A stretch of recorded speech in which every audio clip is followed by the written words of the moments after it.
Plus d'1 million de personnes d'origine chinoise vivent aujourd'hui au Canada. Au Québec, elles sont plus de 60 000 pour la plupart établies à Montréal. L'immigration chinoise n'est pas un phénomène nouveau. Dès les années 1850, les premiers immigrants chinois arrivent au Canada. Il s'agit principalement d'agriculteurs cantonais. Ils sont attirés par les emplois créés par la ruée vers l'or et la construction du chemin de fer transcanadien. Une fois le chemin de fer construit et les sources de minerais épuisées, les ouvriers chinois commencent à se déplacer à l'intérieur du pays. Plusieurs d'entre eux s'établissent dans les prairies ou en Ontario, et d'autres atteignent Montréal. En 1825, selon le recensement, un seul Chinois habite Montréal. Presque un siècle plus tard, en 1921, ils sont plus de 2000. À cette époque, le racisme est omniprésent.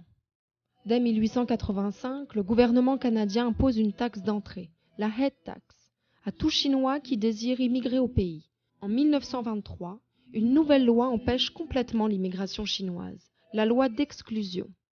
Il faut attendre la fin de la Seconde Guerre mondiale pour qu'elle soit levée.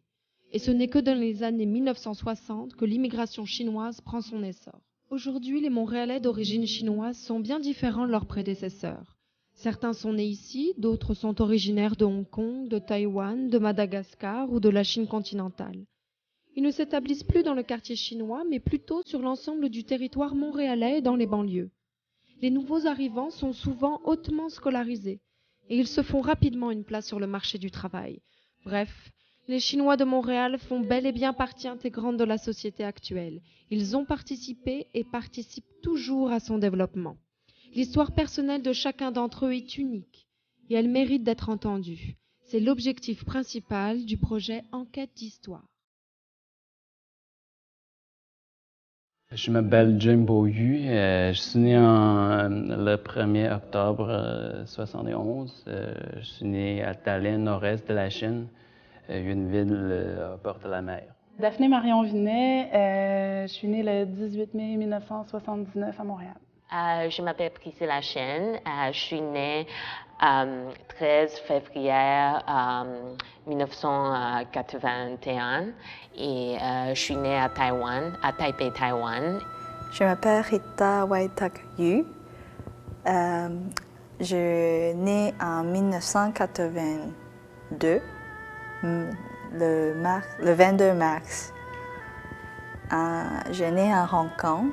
J'ai fait mes études en Chine dans le domaine de finances internationales. Et puis, quand je suis arrivé ici,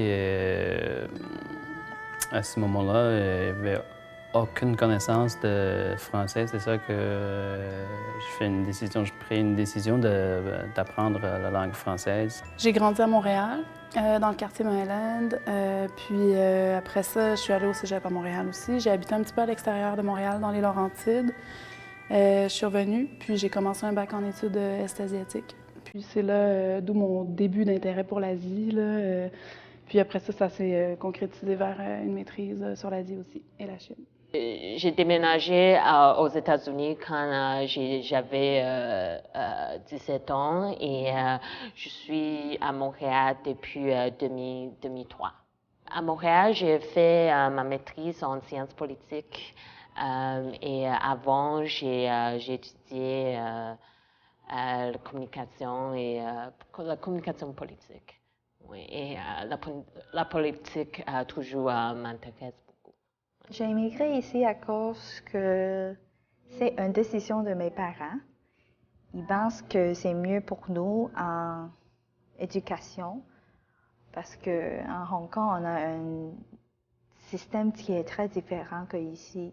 Donc, si j'échoue l'école primaire, ça va être très difficile d'aller à une bonne école secondaire puis continuer mes études.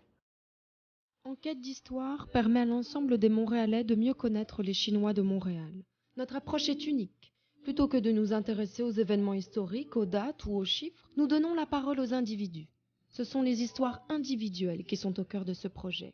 Elles nous donnent accès à un volet souvent oublié de l'histoire, l'expérience personnelle.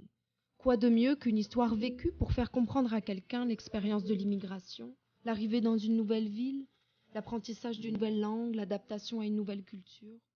ou encore pour faire réaliser ce que c'est que de naître à Montréal de parents chinois, de se questionner sur ses racines et sur son identité. Toutes les histoires de vie sont uniques et précieuses. Une seule histoire peut changer notre façon de voir le monde. C'est pourquoi il faut les écouter, les conserver et les partager. Le projet comprend 3 étapes, la formation, les entrevues et la diffusion. Les enquêteurs ont reçu une formation pratique en histoire orale.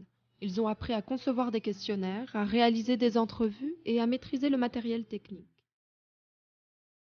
Après la formation, les enquêteurs ont préparé la réalisation des entrevues. Pour trouver des Montréalais d'origine chinoise intéressés à partager leur histoire de vie, un appel à tous a été diffusé auprès de différents organismes communautaires et dans les médias.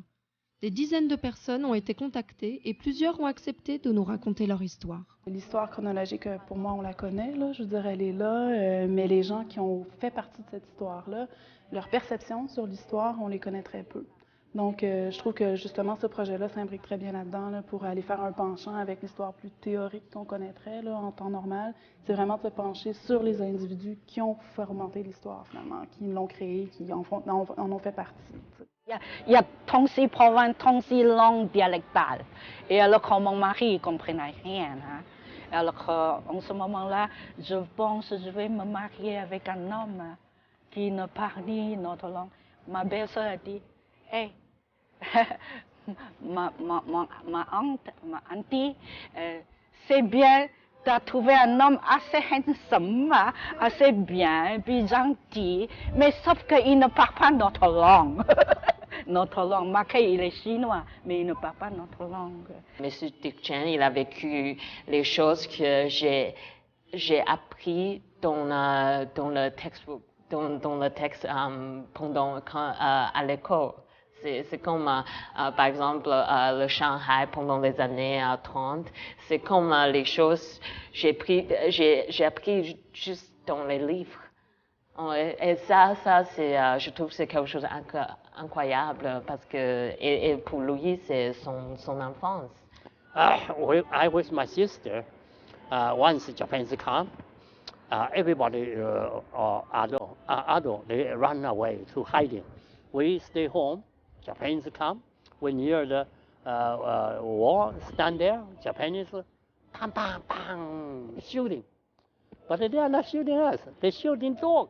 Les entrevues sont filmées et elles sont diffusées sur le site internet du musée de la personne. Elles sont donc accessibles à tous, partout sur la planète. Plusieurs activités de diffusion sont organisées pour partager les histoires recueillies avec le plus grand nombre de personnes possible. Un blog qui permet au public de suivre les développements du projet, une exposition présentée au Centre d'histoire de Montréal, des soirées publiques et plusieurs autres activités. C'est également un partenariat réussi qui implique divers organismes.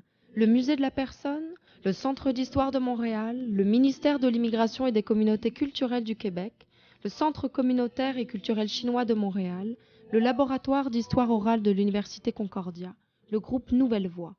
Chaque partenaire apporte son point de vue en participant aux rencontres du comité consultatif. Ce comité rassemble près d'une vingtaine de personnes, toutes désireuses de faire connaître la communauté chinoise et de mettre en valeur les histoires individuelles. La participation des divers partenaires est essentielle à la réussite du projet.